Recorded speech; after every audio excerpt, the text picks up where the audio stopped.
భరణి గారిని ఏ బాండింగ్స్ వల్ల ఎలిమినేట్ అయ్యారో అవే బాండింగ్స్ భరణి గారిని ఈసారి కాపాడాయా అంటే ఎస్ కాపాడాయి అని చెప్పాలి. సో ఇక్కడ చూసారా, అందుకనే ఎప్పుడైనా కొన్ని బంధాలు ఒక్కోసారి అవే వీక్నెస్ అవుతాయి, అవే స్ట్రెంత్ కూడా అవుతాయి. సో అది భరణి గారి విషయంలో ప్రూవ్ అయింది. ఎలాగంటే ఏ బాండింగ్స్ వల్ల తనూజ గారు, దివ్య అండ్ రాము గారు, ఇమాన్యుయల్ గారు, సో అండ్ సుమన్ శెట్టి గారు, వీళ్ళందరూ బాండింగ్స్ వల్ల మీరు ఆ బాండింగ్స్ లో మునిగి తేలిపోయి బయటకు వచ్చే లోపల మీరు ఎలిమినేట్ అవ్వాల్సి వచ్చింది, మీరు కరెక్ట్ గా ఆడలేదు అన్నారు. సో ఇప్పుడు ఈ టాస్క్‌లో వాళ్ళే హెల్ప్ చేశారు. సో దివ్య గారు గూడా సో బ్రహ్మాండంగా ఆడారు. ఒక టాస్క్ గెలిపించారు.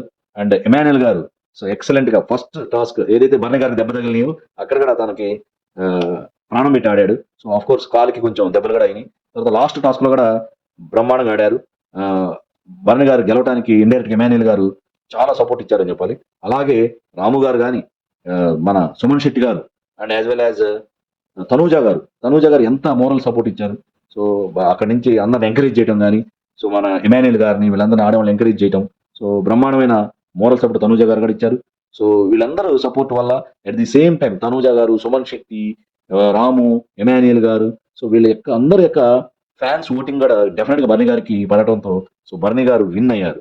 సో అంటే అర్థమైందంటే ఏ బాండింగ్స్ వల్ల ఎలిమినేట్ కాబడ్డాడో ఆ బాండింగ్స్ కి కారణమైన వ్యక్తులు సో మళ్ళీ బర్నీ గారిని గెలిపించుకొని హౌస్ లో నిలబెట్టారని మనం గట్టిగా చెప్పొచ్చు.